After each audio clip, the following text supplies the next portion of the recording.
políticos entre 1905 y 1910. Esos textos no estaban traducidos al español, incluso cuando publiqué la de 2003, que publiqué la respuesta más larga y contundente a Félix Rachval, eso todavía no aparecía una traducción en francés. Y pues es la primera traducción que se hizo de esos textos y algunos más que incluí en las notas y edición crítica de la ética protestante y el espíritu del capitalismo. También publiqué después un volumen muy grande, publicado por el Colegio de México y el Fondo de Cultura Económica, que se intitula Max Weber y la guerra académica de los 100 años, que es la polémica centenaria en torno a la tesis de Max Weber sobre la ética protestante, una tesis sumamente polémica porque no se había entendido bien, entre otras cosas no se entendía bien porque no se habían traducido las respuestas que Weber dio a sus primeros críticos para una investigación que el propio Max Weber presenta de una manera muy concreta, sintética, modesta, y que no pretende ser una explicación, como siempre se malinterpretó, de que explicara la aparición del capitalismo moderno como consecuencia o efecto de una ética religiosa proveniente del protestantismo. Eso nunca fue su propósito.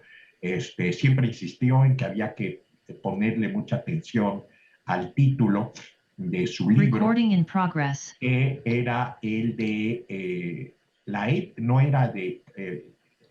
protestantismo y capitalismo, sino la relación de una ética con un espíritu o mentalidad económica. Y a partir de ahí, además, hace toda otra serie de acotaciones que vuelven pues totalmente irrelevantes muchas de las críticas que se hicieron. Es una polémica enorme. Sinteticé esos 100 años de polémica en un libro pues, de más de 1.700 páginas, cubriendo año por año, década por década, encontrando cuál fue el primer registro en Alemania de una reseña de su tesis, que por supuesto estaba mal entendida, defendiendo una tesis de Max Weber que en realidad alcanzó a decir, eso nunca lo dije yo, aunque lo estaba supuestamente defendiendo. Y esto constituye pues parte del trabajo que he hecho, pero para esta ocasión era cuestión de tratar algo mucho más específico. En el texto de la introducción a la ética protestante y el espíritu del capitalismo, señalo que una de las influencias más grandes que tuvo Max Weber para iniciar los ensayos, él nunca conoció un libro que se llamara La ética protestante y el espíritu del capitalismo, siempre los publicó como ensayos en revista o en recopilación de ensayos. Había sido la de un profesor de Derecho y Ciencia Política, de Teoría del Estado, en la Universidad de Heidelberg, mayor que Max Weber, mayor que Ernst Reich, y que tenía un seminario donde discutían muchas cuestiones relacionadas con la relación entre la religión y la jurisprudencia, la religión y cuestiones políticas. Jelinek había publicado 10 años antes de que Weber publicara su tesis de la ética protestante y el espíritu del capitalismo, publicó un ensayo que se llamó Orígenes de la Declaración de los Derechos del Hombre y del Ciudadano, en 1895. Poco después le haría al inicio del siglo XX algunas correcciones, pero básicamente mantenía pues todas las tesis fundamentales que ya había desarrollado en 1895. Y como consecuencia de este libro, más algunas otras fuentes, Weber hizo la aportación a ese seminario de sus ensayos sobre la ética protestante y el espíritu del capitalismo. Hoy no vamos a hablar tanto de la tesis de Max Weber. Lo que a mí me solicitó el maestro David Vilchis es que profundizara en algo que he tratado en mis seminarios de historia de las ideas políticas y de teoría política, que es justamente discutir esa tesis de Jelinek. Es una tesis muy provocadora, muy interesante, que provocó desde luego una gran polémica en su época, una polémica entre, digamos, especialistas en temas de historia y de sociología de la religión en Francia y en Alemania,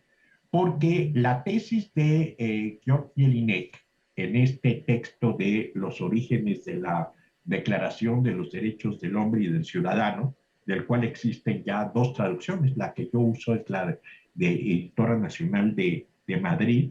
y por supuesto está se tradujo al inglés desde el siglo XIX, creo que por la Universidad de Princeton. Y su tesis básicamente lo que sostiene es que hay la deuda de la Declaración de los Derechos del Hombre y del Ciudadano tiene una enorme deuda con la Reforma Protestante. Y la tesis de Jelinek se enuncia estipulando que sin el Bill of Rights de la Constitución estadounidense de 1766, los franceses jamás habrían podido elaborar la declaración del 26 de agosto de 1789. Pero lo verdaderamente crucial en tal estipulación, la audaz estipulación, reside en la demostración del origen religioso y específicamente puritano y protestante de la concepción americana del Bill of Rights, lo cual lleva a Jelinek a declarar de una manera aparentemente temeraria lo siguiente: frente a las normas americanas, los franceses no han tenido ni una sola concepción original. No hay ningún derecho especial de la libertad que los franceses hayan añadido a la enumeración americana. Y por el contrario, faltan en la Declaración Francesa la proclamación de derechos tan esenciales como los derechos de asociación y de reunión. A la pregunta de cómo llegaron los colonos americanos a formular tales cláusulas legislativas, Jelinek responde que no es posible conformarse con remitirlas a las leyes inglesas del siglo XVII, pues según el derecho inglés el Parlamento es omnipotente y soberano, mientras que las declaraciones americanas contienen reglas que están por encima del legislador ordinario, es decir, reglas que provienen de Dios y que por lo tanto ningún legislador humano puede violar o situarse por encima de esos natural self-evident rights. Debido a esto, dice, en la concepción americana, el juez vela porque el poder legislativo ordinario no infrinja los límites de la Constitución. Aquel juez debe negarse a aplicar una ley si la creyese contraria a los derechos fundamentales. Las declaraciones de derechos se consideran aún hoy por los americanos como la garantía práctica para las minorías. Las declaraciones americanas no son solo leyes formales de naturaleza superior, sino que son también la obra de un legislador superior, o sea, Dios. Esta peculiar y sui generis interpretación deriva, según Georg Jelinek, que por cierto, para aclararlo, no era ni protestante ni católico, era judío austriaco, incluso como Hans Kelsen, pero radicado en la Universidad de Heidelberg. Esta peculiar interpretación deriva, según Jelinek, de que la libertad religiosa en las colonias angloamericanas es el origen de la idea de la consagración legislativa de un derecho universal del hombre. Así, el derecho de la libertad religiosa encuentra su confirmación jurídica oficial primero en el Código de Rhode Island de 1617 y después en las cartas que Carlos II de Inglaterra otorgó en 1663 a las colonias de Rhode Island y a las plantaciones de Providence. Es decir, a petición expresa de los colonos americanos, Su Majestad Británica graciosamente les concedió que nadie sería condenado ni procesado por sus opiniones religiosas y que toda persona debería de gozar en todo momento de la más absoluta libertad de conciencia, tan solo a condición de que se comportara pacíficamente. De esta manera, subraya Jelinek, se otorgaba a una colonia en América lo que con tanto encarnizamiento se había negado en la madre patria que había sufrido Inglaterra profundas guerras de religión sin que se les concediera este derecho a la libertad religiosa en Inglaterra. De cualquier modo, la libertad de conciencia sería considerada en las colonias americanas como un derecho superior a todos los demás, primordial, primigenio y sagrado, y por tanto absolutamente por encima de las decisiones judiciales o de las legislaciones, entre comillas, humanas, pues este derecho no lo proclamaba el Estado, sino que lo proclamaba el Evangelio. Para el año de 1776, en casi todos los Bill of Rights de las constituciones locales de las colonias americanas, se mencionaba de manera clara y prominente ese derecho natural e innato. Por ello, Jelinek podía afirmar que la idea de consagrar legislativamente los derechos naturales, inalienables e inviolables del individuo no es de origen político, sino que es de origen religioso. Tal tesis sería apuntalada y apoyada con entusiasmo e información y datos adicionales, tanto por Max Weber en Economía y Sociedad, como por M. Jelinek en su librito, es un breviario del Fondo de Cultura Económica que se llama El protestantismo y el mundo moderno. Y a partir de esta posición, Jelinek pudo formular lapidariamente su polémica tesis de la siguiente manera: lo que hasta aquí se ha recibido como una obra de la Revolución Francesa es en realidad un fruto de la Reforma Protestante y de sus luchas. Su primer apóstol no es Lafayette, sino aquel Roger Williams que, llevado de su entusiasmo religioso, emigraba hacia las soledades para fundar un imperio sobre la base de la libertad de las creencias y cuyo nombre los americanos aún recuerdan con veneración. Y a partir de aquí, Jelinek demuestra por qué las declaraciones americanas no podían explicarse exclusivamente por la influencia de la tradición del jus naturale, del derecho natural que se remonta a los estoicos, o por la distinción entre el jus naturale frente al jus gentium de los romanos, ni siquiera, aunque tiene una enorme influencia porque tiene una herencia protestante, puritana, y que incluye ya el derecho de resistencia, en las ideas de John Locke en su segundo ensayo sobre el gobierno civil, y mucho menos por el error que siempre se tenía de que esas ideas de la Declaración de los Derechos del Hombre y del Ciudadano en Francia derivaban de Rousseau. Gran error, porque Rousseau pone por encima de cualquier derecho natural el principio de una voluntad general. La voluntad general es soberana y puede decidir muertes, ejecuciones en función de lo que la supuesta voluntad general considere que es una traición a la patria o algo por el estilo que vaya en contra de ese deseo de voluntad general. Así que él demuestra de varias maneras que no es Rousseau. Hay muchísimas cosas en Rousseau que son contrarias a esta idea de los derechos fundamentales, desde el principio de que hay que forzar al hombre a ser libre hasta los principios de la voluntad general, o bien específicamente cuando niega la libertad de cultos, la libertad religiosa, porque dice que solo hay una religión válida, la religión civil del Estado, y que aquel que no la siga o que se convierta a esa religión sin realmente creerla y proclamarla, debe de ser ejecutado a muerte por hipócrita y porque está en contra de los principios de esta voluntad general. Así que Rousseau no es realmente, está en contradicción con los fundamentos esenciales de esa Declaración de los Derechos del Hombre y del Ciudadano. Todo ello tuvo su peso específico, pero, nos dice Jelinek, no es posible explicar tan solo con esto la elaboración de una lista tan completa de derechos generales del hombre y del ciudadano como la que aparece en las declaraciones de las constituciones americanas.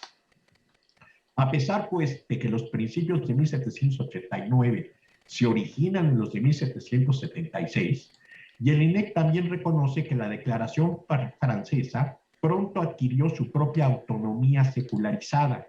y le imprimió una dimensión global, universal, ecuménica, lo que hasta antes de 1789 no podía ser considerado más que una excéntrica y curiosa manifestación provinciana de un exótico y recóndito lugar del mundo como Norteamérica,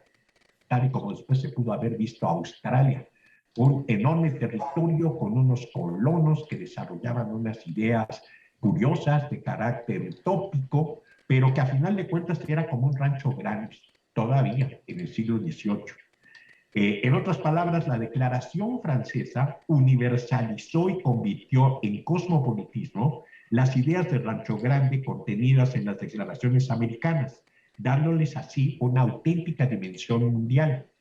Por supuesto, hay otros aspectos que pueden influir en la Declaración de los Derechos del Hombre y del Ciudadano, pero el origen de la noción de esos derechos naturales, tal y como fue redactada, tiene una clara influencia de lo que los revolucionarios franceses tomaron de la Bill of Rights de la Constitución americana. La tesis de Jelinek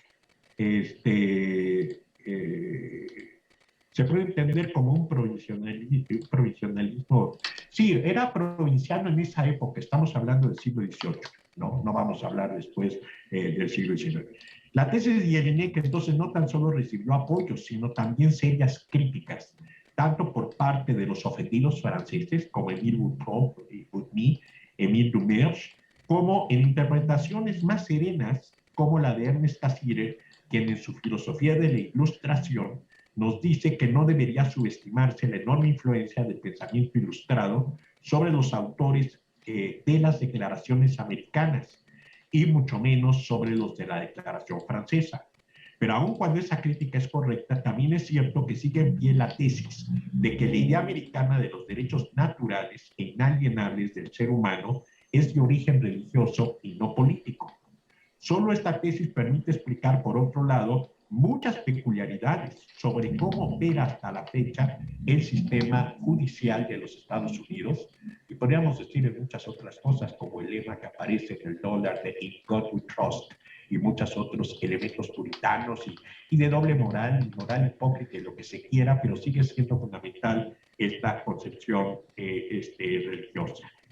También la tesis de Jelinek es la única que permite explicar el sentido de la perspectiva y argumentos de jurisprudencia y filosofía del derecho sostenida por tratadistas estadounidenses contemporáneos, como por ejemplo Ronald Gorty en su famoso libro, basado en una serie de conferencias dadas en Oxford y en Princeton, de Taking Rights Seriously, toma los derechos en serio, como se ha traducido este libro. Y de cualquier modo, la tesis de Jelinek necesita el complemento de cómo específicamente otras ramificaciones de la Reforma Protestante influyeron en las ideas de los pensadores ilustrados para que estos reconfiguraran a su vez las peculiaridades autóctonas y autónomas de la excéntrica y exótica experiencia de las colonias americanas. Las tesis de los monarcómacos franceses del siglo XVI, después de la matanza de la noche de San Bartolomé, el 24 de agosto de 1572, entre los cuales pues, se publicaron muchos textos de los monarcómacos hugonotes calvinistas franceses que se salvaron de esa matanza por diferentes accidentes históricos, pues lleva a que exista un texto tan importante como este que publicado, por supuesto, con seudónimos. Se ha discutido mucho sobre cuál era el nombre real de Stephanus Junius Brutus, que se llama La Vindicia contra tiranos. En esta nueva edición de Tecnos, que además incluye pues, el excelente análisis de Harold Lasky, profesor de la escuela de la London School of Economics and Political Science, y pues además de algunos otros que rastrean una línea que lleva de estas ideas originalmente calvinistas, francesas, de los hugonotes, del derecho de resistencia, que aparece aquí, el derecho de resistencia contra un tirano que persigue a una fe religiosa, es una obligación religiosa resistirse a él, no es solamente un derecho, es una obligación presentar una resistencia a aquel que persiga y asesine a alguien por sus concepciones religiosas. Es uno de los puntos que defiende la Vindicia contra tiranos e incluso justifica el tiranicidio sobre la base de ese derecho de resistencia. Posteriormente, los jesuitas también desarrollan algo semejante en esta dirección, pero sí pueden reclamar estos monarcómacos franceses una anticipación a eso. Y de esta línea, que va de los monarcómacos franceses, de la masacre de la noche de San Bartolomé, pasando por grandes teóricos como Altusio, como Bodino, se llega a la perspectiva de lo que va a desarrollar John Locke,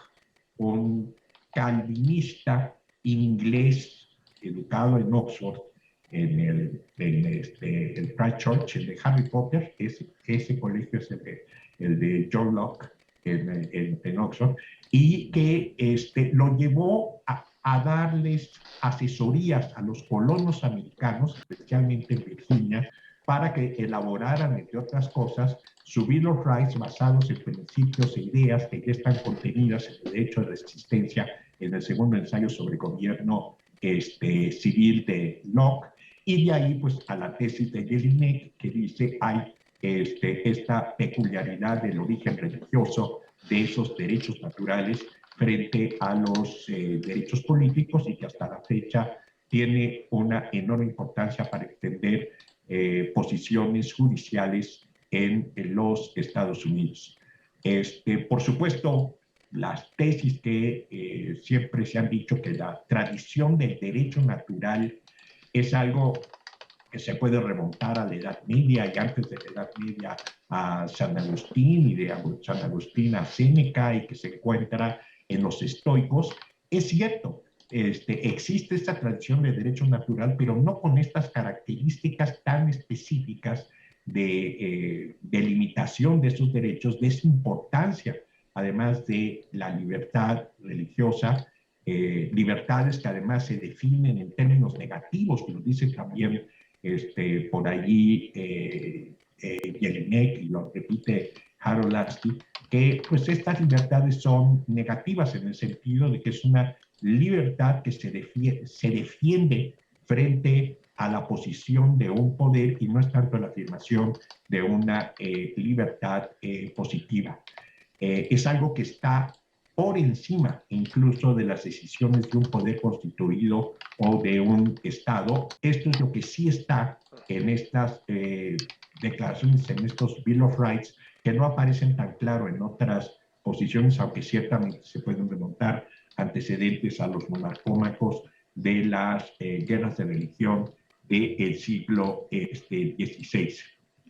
Bueno, de cualquier modo, la tesis de Jelinek necesita el complemento de cómo específicamente otras ramificaciones de la Reforma Protestante influyeron en las ideas de los pensadores ilustrados, para que éstas reconfiguraran a su vez las peculiaridades autóctonas y autónomas de la exótica experiencia de las colonias americanas. Las tesis de los monarcómacos están presentes no solo en Bodino y en Grocio, sino que también la vindicia contra tiranos influye directamente en el segundo ensayo sobre el gobierno civil de John Locke, y en última instancia en toda la tradición moderna de las tesis contractualistas y del pacto social.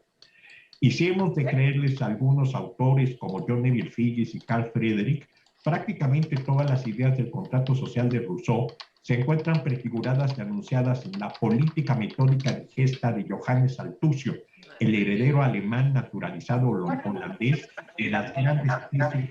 de los monarcómacos franceses. De manera que la tesis de Jelinek respecto al mayor peso de la Reforma Protestante sobre las ideas de la Ilustración para entender la génesis de la Declaración de los Derechos del Hombre y del Ciudadano todavía se sostiene, pero resulta imprescindible complementarla con una perspectiva que tenga una mayor ventaja de visión al estar orientada hacia los horizontes más amplios, a fin de exhibir esa enorme y al parecer originalmente sospechada complejidad de la tesis planteada originalmente en 1895 por el gran jurista de teoría del Estado de la Universidad de Heidelberg y maestro de Max Weber y de Ernst Krelch. Hay un punto, quizá para acabar de aclarar este punto de la cuestión de la importancia del origen religioso, que aparece pues desde la manera como se presenta en esa Bill of Rights de la Constitución Americana, al decirnos que estos derechos naturales, inalienables, pues son derechos, para ponerlo así, derechos otorgados por Dios. No son derechos que hayan sido creados por el ser humano. El derecho a la libertad, a la igualdad, a las libertades de asociación, de reunión religiosa, etcétera, eso es un derecho que ha sido otorgado por Dios y no ha sido creado por los seres humanos. Por ello son self-evident, ¿no? Porque son derechos naturales que por el hecho de tener razón los podemos descubrir y darnos cuenta de que es algo que va más allá de una legislación humana. Sí. Hasta la fecha, eso es parte de lo que demuestra Ronald Dworkin en su libro de los derechos en serio, hay muchas decisiones judiciales que se toman en Estados Unidos y que llegado un momento específico, si un abogado logra demostrar que una ley positiva contradice algunos de estos supuestos esenciales del Bill of Rights, de la Constitución de Estados Unidos, automáticamente queda invalidada esa ley positiva. Sí. Ejemplos sobre esto se han puesto, en el caso mexicano, por ejemplo, para el, por ahí lo menciona también Dworkin, y por eso me llamó a mí la atención cuando escuché en Oxford hablar sobre esto. Por ahí de 1989, un gobernador de California, Pete Wilson, que por cierto sería después el coach, el administrador político de Arnold Schwarzenegger, que también llegaría a ser después del gobernador Pete Wilson, gobernador de California, hizo una iniciativa de ley en 1989, que se iba a aplicar únicamente para el estado de California, por la cual se declaraba que era un delito, por ejemplo, que una maestra de una escuela primaria admitiera a niños en su salón de clases o que le diera instrucción a niños que fueran hijos de padres indocumentados o que estuvieran de manera ilegal en el estado de California. La maestra estaría sujeta a diversas sanciones si aceptaba este tipo de niños. Y lo mismo se aplicó para el caso de enfermeras y médicos que dieran atención médica a, por ejemplo, un niño de meses que estuviera deshidratándose y que lo llevaran a un hospital y que le pusieran un suero para hidratarlo. La enfermera que hubiera hecho eso estaba de acuerdo a esa iniciativa, creo, de Pete Wilson, estaría sujeto a sanciones penales y sanciones legales. Bueno, ¿qué es lo que ocurrió con esta famosa iniciativa del gobernador Pete Wilson? Nunca se pudo aplicar. Y no se pudo aplicar porque tan pronto empezaron a haber casos de desacatos a la ley positiva, inmediatamente surgieron abogados en California que iban a ver a la enfermera o a la maestra para decirle, por favor, déjenos llevar su caso. Es más, usted no nos tiene que pagar nada. En este momento nosotros le adelantamos $10,000 para usted, ¿no? Para que nos deje llevar su caso. ¿Por qué? Porque llevaban el caso y lo llevaban hasta en un momento necesario, hasta la Suprema Corte de Justicia, y ahí iban a demostrar que esa iniciativa estaba en contra del Bill of Rights, de la Constitución Americana, y por lo tanto era invalidez y ellos podían ganar y recuperar el dinero que le habían dado a la enfermera o a la maestra e incluso recuperar mucho más dinero para ellos mismos. Y entonces pues dejó de aplicarse ese tipo de sanción, pero la idea fundamental es no se puede sancionar a alguien que está salvando una vida, independientemente de si está con papeles o sin papeles, de a qué nacionalidad pertenece, está dentro del territorio de Estados Unidos y por lo tanto en cuanto ser humano está protegido por el Bill of Rights, que defiende ciertos elementos de minoría, porque estos son derechos otorgados por Dios, que está por encima del legislador temporal, el legislador parcial. Este es un punto que confirma en este sentido la tesis de y el INEC había establecido desde 1895, en el sentido de decir esa declaración de Bill of Rights de Estados Unidos es de origen protestante y es la que tiene una influencia directa en la formulación, que fue de 1776 a 1789, son 13, 14 años, ¿no? Bueno, hay una influencia directa, se puede ver que mandaron llamar a Benjamin Franklin, que Franklin tuvo una participación importante en esa formulación de esa declaración. Por supuesto, le dieron características que parecían que estaban incrustadas en la teoría de la ilustración enciclopédica, pero predomina el aspecto de concepción religiosa sobre el aspecto de concepción del atrévete a saber de la ilustración, del racionalismo de la ilustración francesa. Y esto es algo, por supuesto, que puede todavía sujetarse polémica, mucho, sobre todo la polémica siempre se va por el lado de decir, es que la tradición del derecho natural se puede remontar a la Edad Media, a pensadores cristianos, está en Tomás de Aquino, está en San Agustín, y antes del pensamiento cristiano está en los estoicos. Es algo que surge del pensamiento estoico en Roma, sí, pero no con la formulación que acaba teniendo en esta concepción puritana de origen protestante, del derecho de resistencia frente a las injusticias de un Estado, la justificación incluso del teramicidio que proclamaron los monarcómacos hugonotes franceses y que eso tuvo una enorme influencia en los holandeses ingleses. Entonces, podríamos profundizar algo más sobre esto, pero creo que esto nos da suficiente material para la discusión. Son las 8:10. Y me está diciendo Federico Gaviria, pero creo que me quiere hacer una pregunta, pero no sé si va a haber una coordinación para las preguntas, según me dijo David Lichis, ¿no? Sí, sí, doctor. Justamente nosotras, antes que nada, una disculpa de nuevo, estábamos, ay, no sé qué se escucha, por favor, apaguen. Vamos a estar haciendo nosotras una recopilación de las preguntas que se hagan en el chat, todas las preguntas que ustedes quieran hacer, nosotras las vamos a recopilar y las vamos a hacer llegar al profesor, al doctor,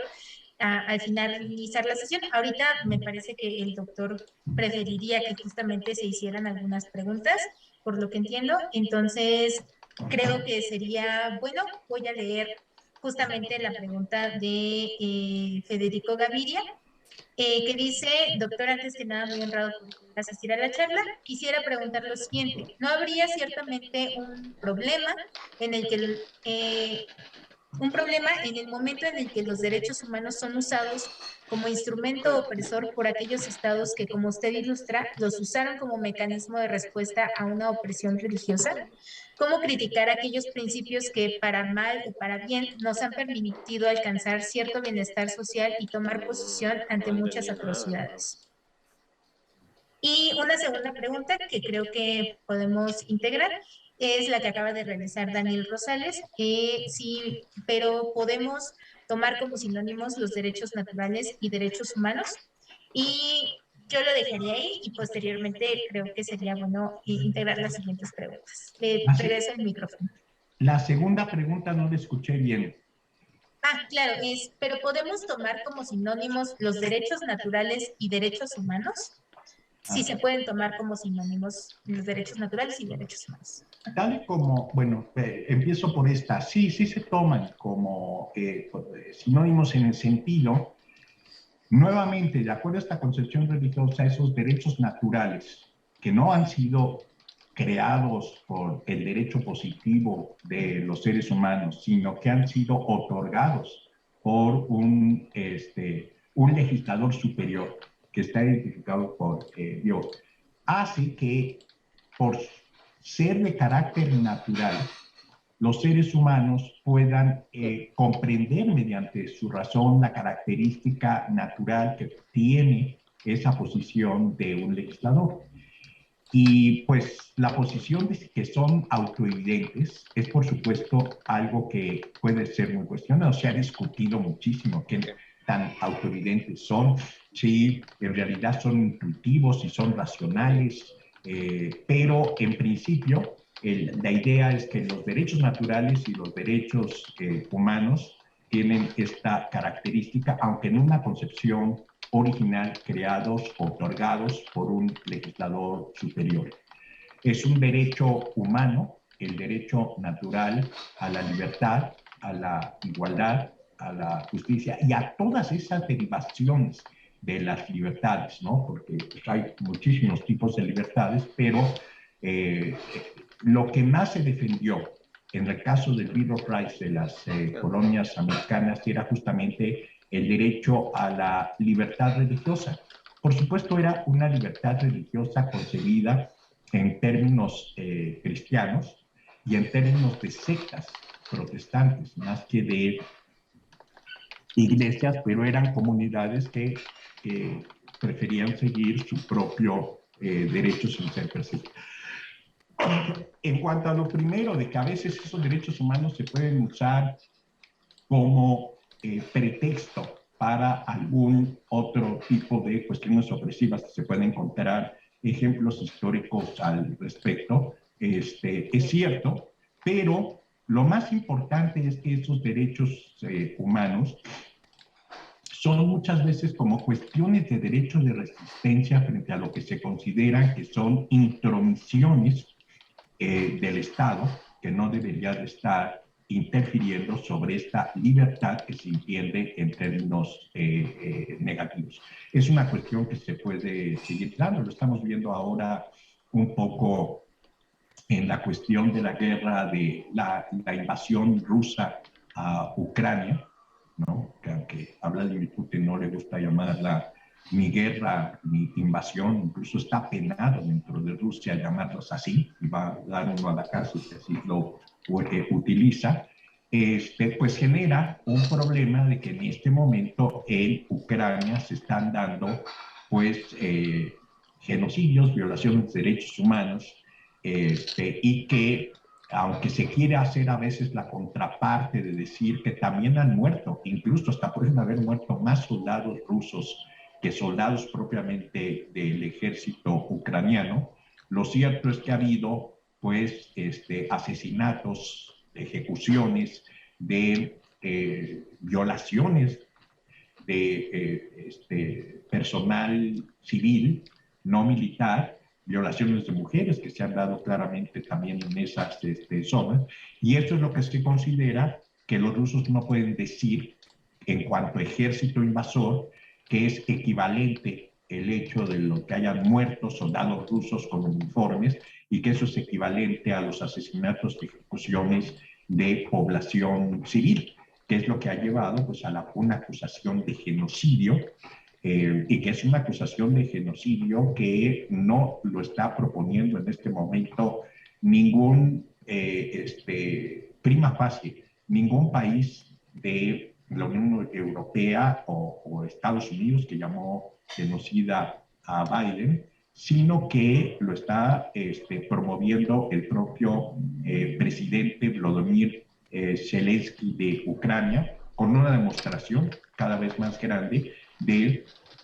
muchos más muertos civiles que se han encontrado en fosas comunes y en ciudades retiradas donde sí se considera pues, que esto es una violación de derechos humanos que en principio sí tiene que ser sancionada y cuestionada, pues por lo que se discute en la Corte Internacional de Justicia de La Haya, de lo que pueden ser crímenes de guerra que en algún momento dado puedan llevar a genocidio. O sea, que esta cuestión de la violación de derechos humanos sigue siendo pues también muy importante para defender algo que intuitivamente se puede decir está mal. La población civil de una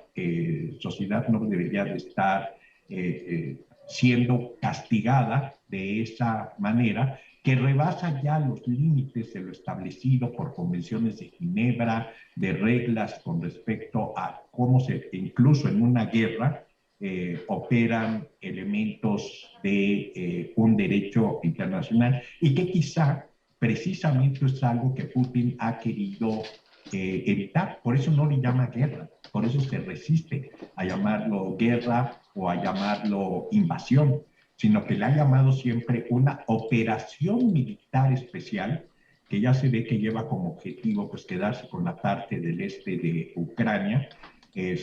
pero con una serie de condiciones que piensa aplicar a